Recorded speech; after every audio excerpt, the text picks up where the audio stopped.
Kita Oke, sekarang sudah selamat bersama sore. Profesor Amin. Selamat sore. Assalamualaikum, Prof. Waalaikumsalam, selamat sore. Mohon maaf nih, gaptek. Oke, tidak ada masalah. Yang penting buat kami adalah bisa ketemu dengan Profesor Amin itu yang luar biasa, Prof. Makasih. Iya, baik. Prof, ini Ya, bisa mendengar suara Surabaya dengan jelas ya? Bisa dengar suara saya ya, Prof ya? sekarang jelas sekali ya. Oke. Baik, kalau begitu. Prof, kita akan mulai. Kawan-kawan yang sudah bergabung di kelas pintar, kita sekarang sekali lagi bersama Profesor Amin Subandrio. Beliau adalah Kepala Lembaga Biologi Molekuler IKMAN. Diskusi ini menjadi diskusi yang sangat penting, yang benar-benar kami harapkan, karena saya rasa tidak ada satu orang pun yang tidak mengharap datangnya vaksin di tengah pandemi ini ya, Prof ya. Nah, kalau Ya, kita lihat pengembangan vaksin merah putih adalah salah satu simbol kemandirian bangsa yang sekarang sedang dikembangkan oleh peneliti kita dalam negeri. Nah, sekarang kita akan mendengarkan penjelasan secara rinci dari Profesor Amin Subandrio. Tapi sebelumnya, Prof, sebelum ke vaksinnya, saya ingin tahu sebagai peneliti COVID-19, apa penjelasan Prof Amin tentang COVID-19 sendiri? Silakan, Prof. ya, COVID-19 ini adalah nama penyakitnya yang disebabkan oleh virus SARS coronavirus yang kedua. Jadi ada Oke. SARS coronavirus yang pertama yang dulu, sekarang ya SARS Ya. coronavirus yang kedua. Dan virus ini sebetulnya familinya banyak. Artinya ada lebih Mm-mm. dari 200 jenis virus corona yang beredar di dunia ini, tapi hanya ada 7 yang bisa menyebabkan penyakit pada manusia. Nah, ini SARS coronavirus 2 ini yang ke-7 yang Mm-mm. bisa menyebabkan penyakit pada manusia. Tapi Oke. ada 3 yang sangat ganas, yaitu SARS, MERS, dan ini SARS yang kedua ini. Mm-mm. Oke. Nah, pada saat pertama kali ditemukan di Wuhan dan kemudian tidak ada satupun di belahan bumi ini yang tidak kena ya, Prof ya. Sebagai peneliti, bagaimana Anda melihat perkembangan dari virus ini sendiri, SARS, MERS, dan kemudian COVID, SARS-CoV-2 ini, Prof? Apakah betul Ya, SARS-CoV-2 ini memang salah satu pecahan yang sangat menyulitkan para peneliti juga? ya, SARS-CoV-2 ini memang masih berkerabat dekat Mm-mm. dengan SARS virus yang lainnya, Ya. tetapi memang dia memiliki beberapa keistimewaan, yaitu dia Mm-mm. lebih cepat menular, Ya. eh, dan juga gejala klinisnya memang eh, banyak diantaranya yang cukup berat, walaupun sebetulnya sekitar 70% itu sembuh sendiri. Hmm. Tapi penularannya ya sangat cepat sekali. Ya. Ya, jadi buat para peneliti sendiri, apakah ini sangat menyulitkan begitu, Prof? Eh, ya tentunya untuk mendeteksinya tidak terlalu sulit, Mm-mm. tetapi yang sulit ini adalah mengendalikan penyebarannya. Jadi Oke. eh, kontak dari satu orang ke orang lainnya bahkan sempat agak tinggi waktu itu kalau kita lihat dari Mm-mm. reproduction number namanya. Jadi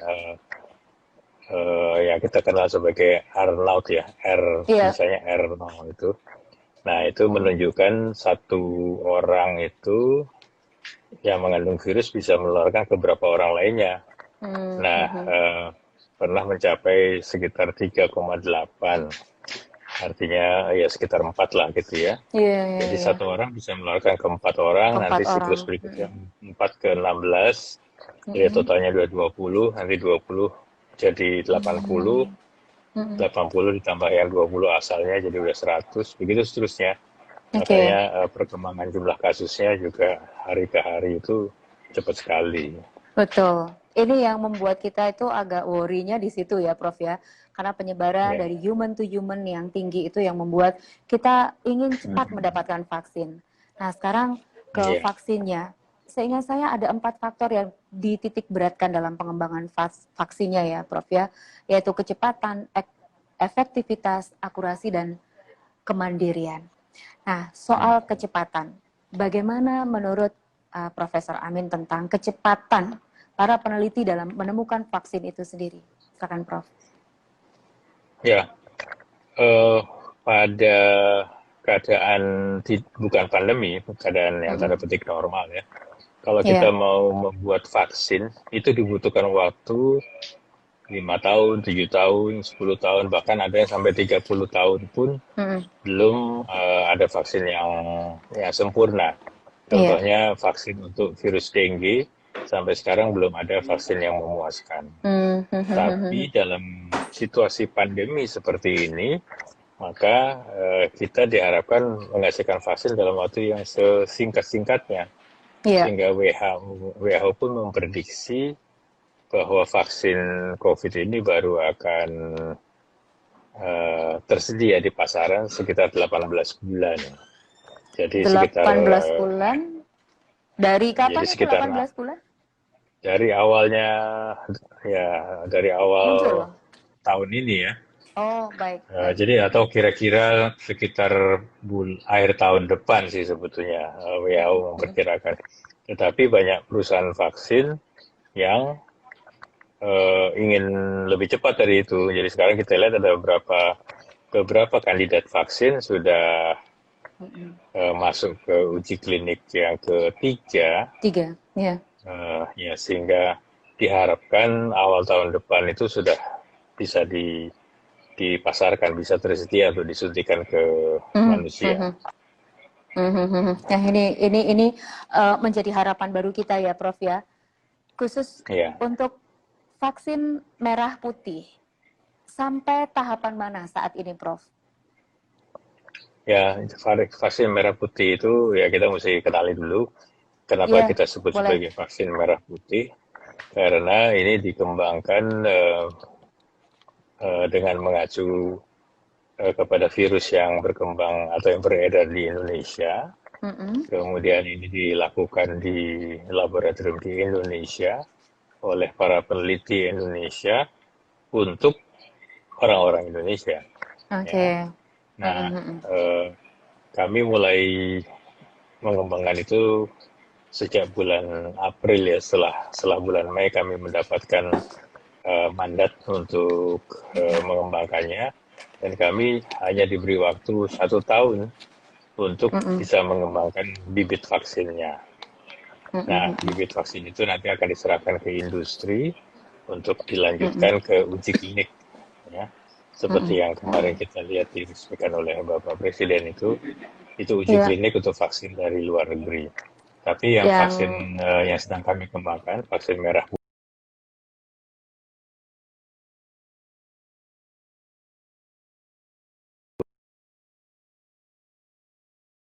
laboratoriumnya, tapi 40% itu adalah bagian terpenting dari pengembangan vaksin, di mana kami mengembangkan antigennya. Nah, kalau antigennya sudah selesai, itu yang bisa kemudian dilanjutkan, insya Allah lebih lancar ya. Iya. Jadi saat ini kalau kita flashback ya untuk produksi vaksin merah putih, bisa kembali diceritakan lagi ya metodenya seperti apa supaya masyarakat juga bisa membedakan itu Sinovac seperti ini, vaksin merah putih seperti ini. Silakan, Prof. Ya, secara umum ada perbedaan antara vaksin yang dikembangkan oleh Sinovac dengan vaksin yang dikembangkan oleh lembaga Eijkman. Vaksin Sinovac itu menggunakan virus utuh. Jadi virus secara keseluruhan, virus hidup dibiarkan sebanyak mungkin, kemudian dimatikan dengan bahan kimia atau ya cara-cara apapun. Setelah itu, setelah dimurnikan, maka virus itu secara keseluruhan bisa dipakai untuk vaksin langsung. Ya, jadi memang prosesnya lebih pendek, tapi harus membiarkan virus dalam jumlah besar. Itu juga itu beresiko agak berisiko. Ya, Prof ya. Baik. Nah, yang dikembangkan oleh lembaga Eijkman, kami hanya menggunakan bagian-bagian tertentu saja dari Hmm. partikel virus itu. Jadi Hmm, hmm, misalnya hmm. kita kenal virus corona ini kalau menempel pada manusia itu kan lewat spike-nya ya, protein spike-nya Iya. atau duri-durinya itu. Nah itu Hmm, hmm, hmm. protein S itu, protein spike itu yang kita jadikan sebagai target antigen.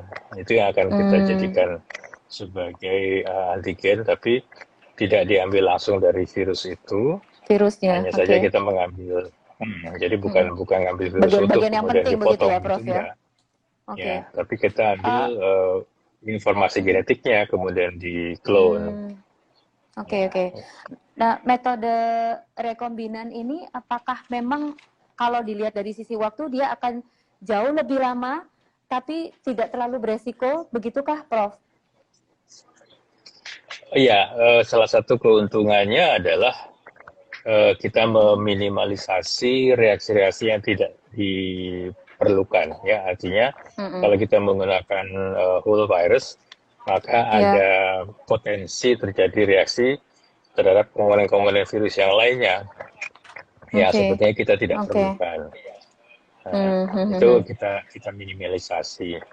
Tentunya prosesnya butuh waktu lebih lama. Mm-mm. Soalnya kita pengennya buru-buru, Prof. Sudah nggak bersabar lagi untuk virus merah putih ini. Aduh, ini Ya, buatan peneliti Indonesia ini mesti harus cepat begitu. Tidak bisa ada upaya lagi atau temuan baru untuk mempercepat prosesnya, Prof? Kira-kira? ya berbagai upaya sudah kita usahakan, Mm-mm, mm-mm. tapi ada bagian-bagian yang ya ini yang harus dipahami bersama. Ya, Misalnya ya. kalau virus itu tumbuh, kita tidak bisa paksakan dia untuk lebih cepat. Oke, oke. Sel-sel lain juga yang kita pakai dalam proses itu, Mm-mm, dia memiliki growth rate, ya, artinya kecepatan pertumbuhan yang mm-mm, harus kita ikuti. Misalnya dia dia mm-mm. mintanya tumbuh dalam waktu 3 hari misalnya. Kalau kita Iya.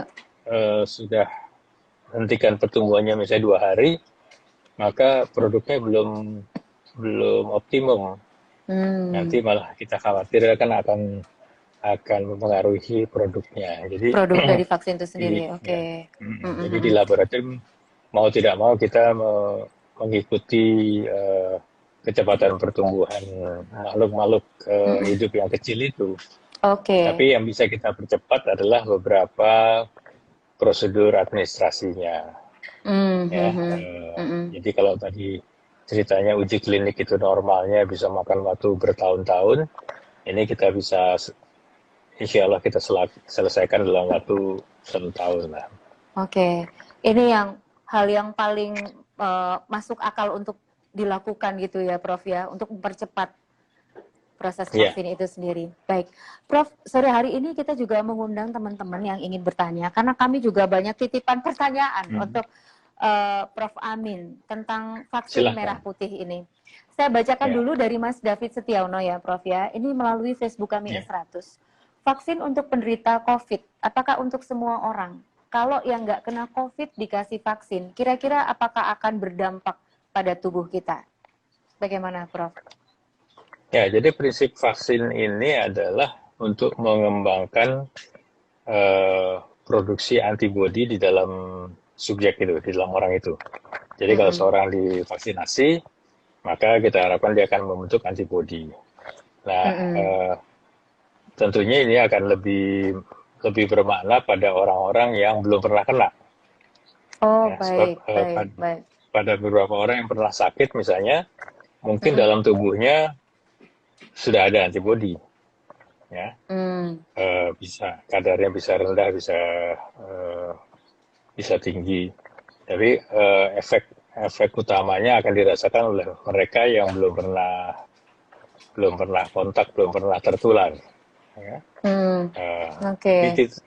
itu tetap tidak, artinya tidak berarti bahwa mereka tidak boleh divaksinasi.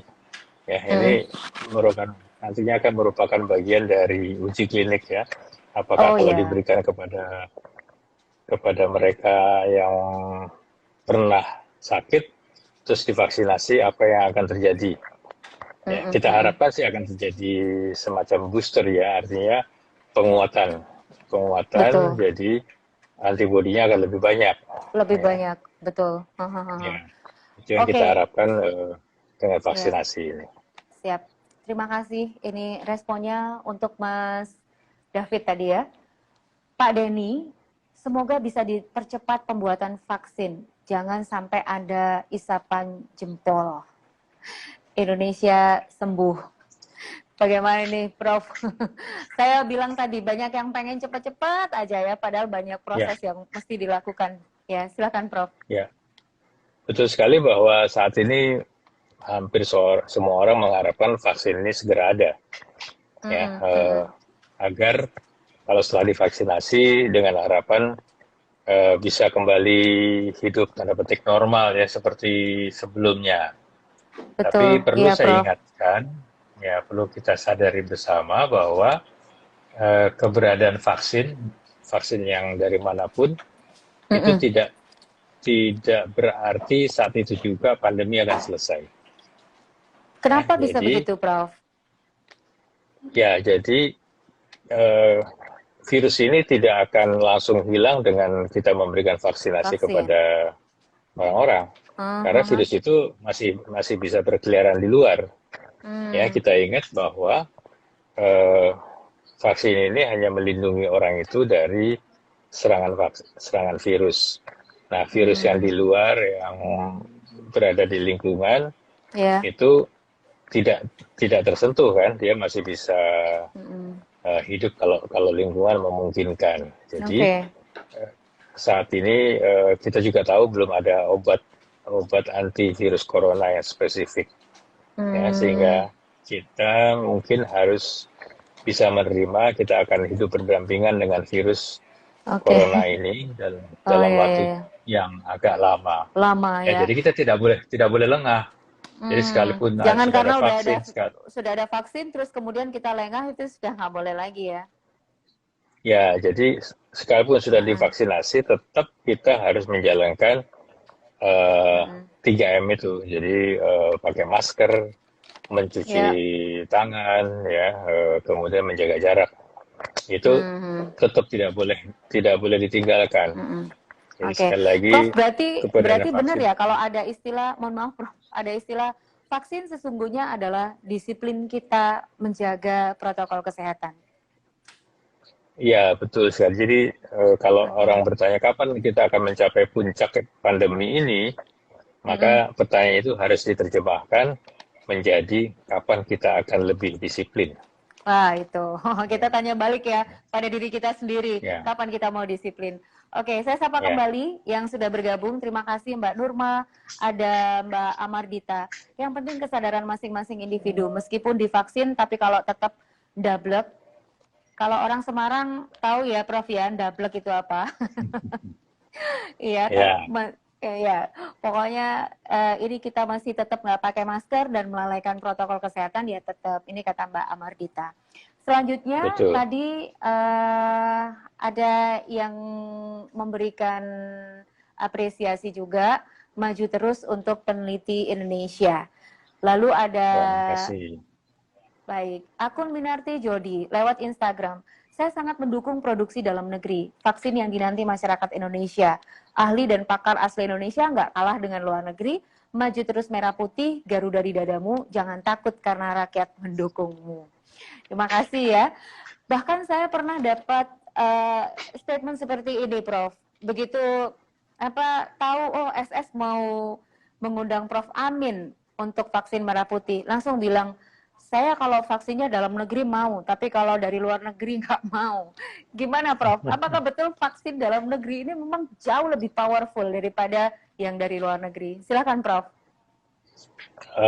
Saya tidak bisa menyatakan demikian ya. Artinya Mhm. kita berupaya membuat vaksin yang sebaik-baiknya. Iya. Artinya seperti tadi semuanya kalau bisa diupayakan dari dalam negeri. Karena Mhm. memang betul-betul Indonesia ini sebagai negara yang berpenduduk sangat besar, kita tidak boleh menggantungkan kepada produksi luar negeri. kita memang membuka kerjasama dengan luar negeri. Kalau mereka memang sudah siap lebih dulu, silahkan selama ya. selama memenuhi persyaratan yang sudah ditetapkan oleh Kementerian Kesehatan maupun Badan POM. Tapi juga kita mesti ingat bahwa vaksin produksi luar negeri itu tidak bisa memenuhi seluruh kebutuhan vaksin COVID ini di Indonesia. Ya, bahkan mungkin mereka hanya bisa memenuhi 20-40% dari kebutuhan vaksin. Nah, yang sebagian besar itu, yang 60% itu minimum 50% ya. Itu harus dipenuhi oleh produksi dalam negeri. Tapi ya Prof, maaf, kalau ditantang ya buat para peneliti kita nih, apakah bisa kita tidak mendatangkan vaksin dari luar negeri kalau ternyata merah putih ini bagus, kita bisa memproduksi dalam jumlah banyak? Apakah mungkin bisa kita cukupi kebutuhan vaksin di dalam negeri sendiri tanpa harus impor? Ya, jadi tekad kami adalah tadi sudah kami sampaikan, sedikitnya kita bisa memenuhi kebutuhan vaksin 50% dari kebutuhan vaksin dalam negeri. Itu udah bagus ya, Prof ya, 50%. Oh ya, tapi kan kita juga harus ingat bahwa sekalipun kita punya fasilitas produksi misalnya 350 juta dosis per tahun ya, kita mesti ingat. Berarti kan kita baru bisa menyelesaikan program vaksinasi itu tidak dalam sekejap, tidak dalam seminggu. Kita baru bisa menyelesaikan program vaksinasinya paling cepat 1 tahun. 1 tahun, ya kan? Baik. Kalau kita betul-betul punya produksinya seperti tadi ya, Ya. Kalau di bawah itu bisa lebih dari 2 tahun ya, Prof ya? Betul. Kalau kita tergantung sama luar negeri, kita mungkin harus nunggu lebih lama. Ya. Nah, tapi produksi luar negeri tetap bisa membantu kita mempercepat ketersediaan vaksin. Artinya kalau mereka memang sudah pada fase awal, pada saat yang lebih pendek, kita bisa memvaksinasi lebih banyak orang. Jadi tidak usah nunggu setahun, 2 tahun dan sebagainya, karena kan kita butuh secepat mungkin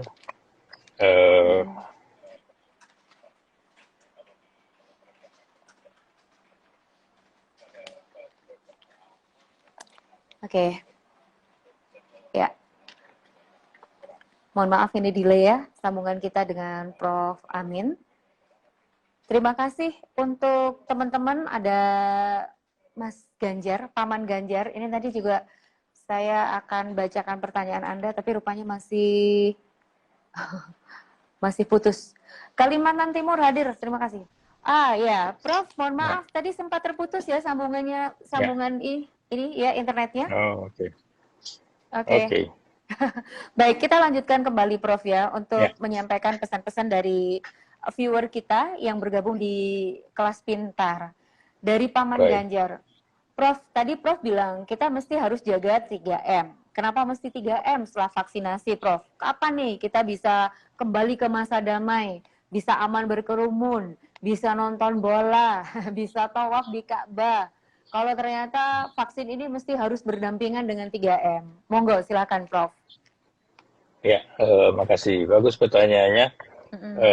Tadi sudah saya singgung sebetulnya bahwa vaksin ini melindungi tubuh kita dari serangan vaksin. Artinya kalau vaksin itu sudah sampai masuk ke dalam tubuh kita, maka akan dilawan oleh antibodi yang sudah ada. Tetapi virus yang ada di luar itu kan tetap berkeliaran dan sewaktu-waktu itu bisa menyerang siapapun, terutama mereka yang memiliki kekebalan tidak terlalu tinggi. Nah, itu yang menyebabkan kita harus waspada. Kita bisa ambil contoh, mungkin banyak adik-adik ini yang tidak mengalami, yaitu cacar.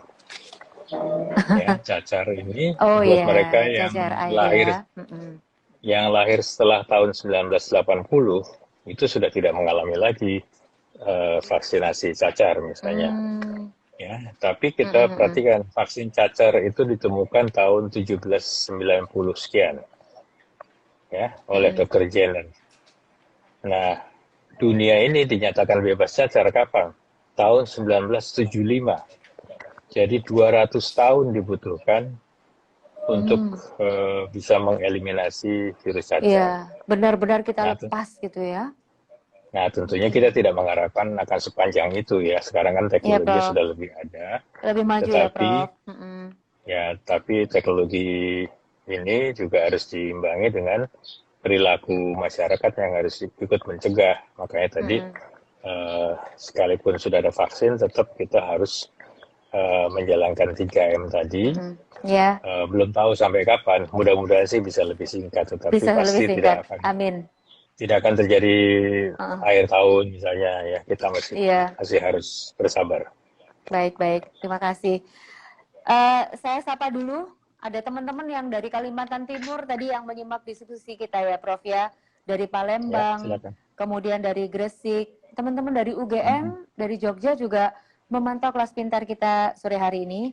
Karena tamu kita Baik. ini luar biasa, Profesor Amin. Saya nggak pernah ngobrol dengan peneliti ini, sudah harapan Hmm. saya dari kemarin-kemarin. Ya, Kapan bisa ngobrol terima dengan kasih. Ikhman ya? Nah, baik Baik. Prof, ini sekaligus kemarin juga ada pertanyaan dari beberapa kawan-kawan, di antaranya masih baru tahu, oh ternyata Indonesia punya vaksin merah putih. Nah, jadi kawan, pengembangan vaksin merah putih ini adalah vaksin secara mandiri yang kita lakukan sesuai dengan arahan Presiden, betul ya Prof ya?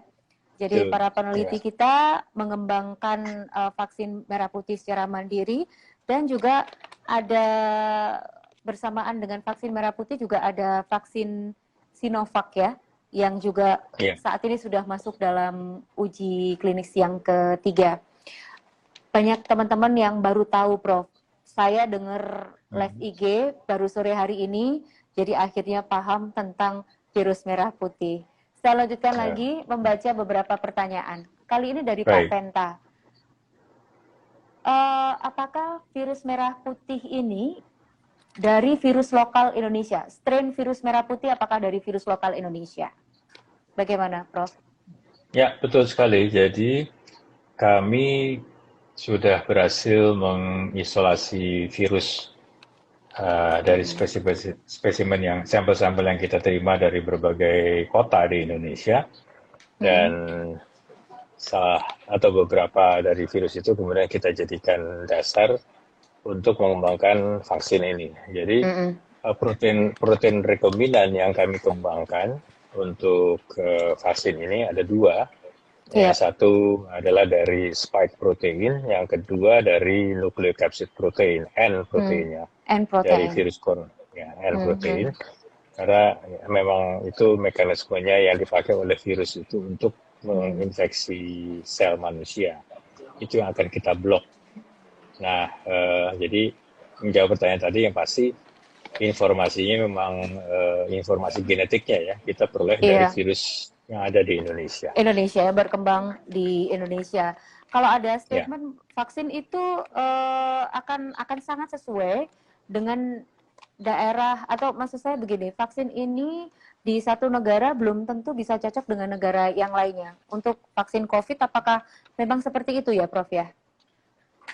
eh, ada kemungkinan seperti itu, Mm-mm. walaupun sampai saat ini eh, dari eh, analisis yang dilakukan di GISAID misalnya terhadap Oke. sequence virus yang sudah disubmit itu belum ada mutasi yang signifikan Mm-mm. yang mengubah sifat virus itu menjadi berbeda antara Mm-mm. satu wilayah dengan wilayah lain. Tetapi kalau kita lihat eh, pola mutasinya, Mm-mm. itu kita bisa lihat jelas adanya perbedaan. Jadi virus yang dari Indonesia itu memang masih berkerabat dekat dengan virus yang bersirkulasi di Asia, bahkan masih dekat dengan yang aslinya, artinya yang dari Mm-mm. Cina tahun 2019. Nah, Oke. pola mutasi itu berbeda dengan yang ada di Eropa dan Afrika, Mm-mm. bahkan yang dari Amerika.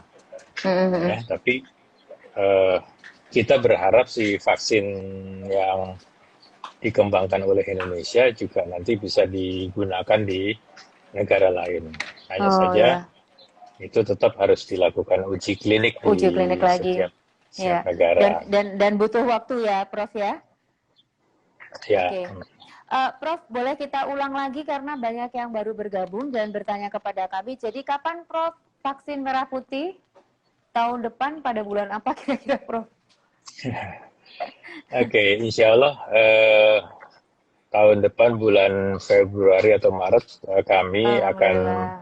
menyerahkan bibit vaksinnya kepada Hmm. industri, ya, kepada Bio Farma. Di Farma ya. Kemudian Bio Farma akan melanjutkan dengan uji klinik, ya, fase 1, 2, dan 3 itu diharapkan akhir tahun 2021 sudah selesai dan segera setelah itu bisa dipasarkan, artinya Dipasarkan ya.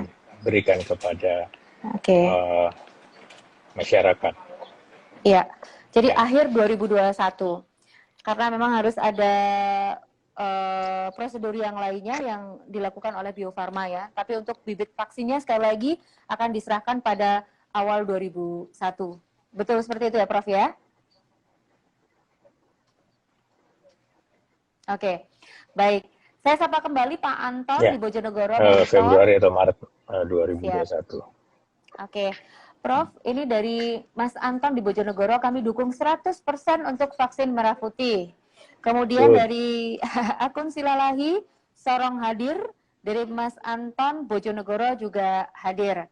Ada pertanyaan yang tadi, ini Ngawi hadir, ada Mas Wowo 4691, kemudian ada Mbak Marini. Prof, jadi kapan kira-kira vaksin ini bisa didistribusikan di Indonesia? Ini tadi udah dijawab. Apakah nanti harganya mahal? Wah, kalau saya tanya harga ke peneliti itu nggak boleh ya, Prof ya? Ya, Jangan.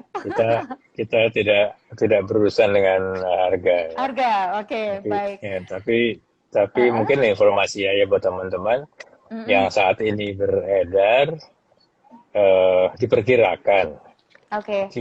kisaran harga vaksin itu saat ini ya sekitar 200 ribuan ya, plus minus gitu ya. Oh, oke, Walaupun oke. sebetulnya kita mentargetkan awalnya saya perkirakan itu vaksin pandemi itu bisa harganya $1, Oh ya, ya. Kalau satu saya dua dolar mengharap gitu. bisa gratis, Prof.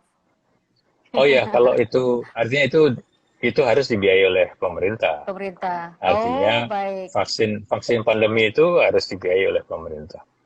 Oke, besaran ini karena kita menghitung biayanya ya, bukan berarti bahwa oh ini nanti akan dilepas di pasaran dengan harga seperti yang disebutkan, tidak seperti itu ya, Prof ya? Ya, Oke. kecuali kalau ada yang memang mau bayar sendiri, itu Oh tetap ya, terbuka sih. siap-siap. Saya sapa kembali ya, Prof ya. Oke, dari The Jakarta HRJW. I hope for the vaccine can release lebih cepat lebih baik begitu. Terima kasih. Saya nggak tahu ini akun mana. Terus kemudian Oh, Pak oke. Anton tanya kok lama. Nah tadi udah dijelaskan ya. Lalu ada Mas Diktama, banyak banget pembelajaran dari live ini. Prof Amin keren. Saya selalu ya Prof. Terima kasih, amin. Iya, dari Ibu Teti tadi semoga pembuatan vaksin merah putih lancar sampai akhir tahun 2021. Lalu juga Mas Budi semoga segera terlaksana. Kemudian dari Pak Silalahi, oh ya, tadi kenapa ya kok lama? Oh ya, tadi sebenarnya sudah dijelaskan. Nanti Pak Silalahi kalau saya ulang lagi kayaknya kita mengulang-ulang lagi ya. Jadi mohon maaf nanti kita next pembahasan yang lainnya barangkali ya. Dari Pak Antoro, saya sampaikan dulu pertanyaannya. Apakah ada resiko vaksin ini kemudian tidak efektif bila terjadi mutasi di kemudian hari? Apakah di vaksin merah putih hanya protein S atau dicampur protein-protein virus lainnya? Bagaimana, Prof? Ya, tadi saya sudah singgung bahwa yang akan kami siapkan adalah gabungan antara protein S dengan protein N. N, ya. Jadi ya, N itu nukleokapsid. Jadi protein S itu Mm-mm. yang memfasilitasi virus itu menempel pada sel manusia. Kemudian Mm-mm. kalau dia sudah berhasil masuk, dia akan melepaskan RNA namanya. Mm. RNA itu materi genetiknya. Nah, RNA itu dibungkus oleh protein namanya nukleokapsid, protein N. Oke. Nah, kalau protein N itu kita blok juga, maka RNA-nya tidak akan dilepaskan. Nah, Mm-mm. jadi dua mekanisme itu yang akan kita blok sehingga diharapkan kalau orangnya sudah Mm-mm. memiliki antibodi, maka si virus tidak bisa masuk ke dalam sel. Kalau toh dia berhasil lolos masuk ke dalam sel, dia tidak bisa melepaskan materi genetiknya sehingga dia Iya. tidak bisa Mm-mm. bereplikasi. Oke, baik. Begitu ya penjelasannya. Ada Umi Said 271 yang memberikan apresiasi. Mudah-mudahan vaksin merah putih membawa dampak positif sehingga bisa kembali normal, terutama untuk bidang Amin. pendidikan. Ya, amin. Pak Budi juga sama, mudah-mudahan vaksin ini bermanfaat untuk rakyat Indonesia. Kalau bisa harga sangat terjangkau dan tidak merugikan. Terus dari Mbak Tina, untunglah kalau dibiayai pemerintah. Karena kalau hitung-hitungan Ya. tadi kok sama dengan rapid. Terus Ya. kemudian pertanyaan dari dari Ibu Ima Maulina. Mudah-mudahan merata kadernya begitu. Terus Pak Amin. Krisdianto 90, semangat ya Prof. Mudah-mudahan pandeminya cepat selesai. Lalu juga Terima ada Ibu kasih. Chandra. Bu Chandra mudah-mudahan lebih cepat dan diberikan kelancaran ya Prof ya untuk Amin. segala temuan proses dari awal sampai akhir ini. Kemudian juga ada Pak Suwandi, ini sebaiknya dibiayai oleh pemerintah, ya betul.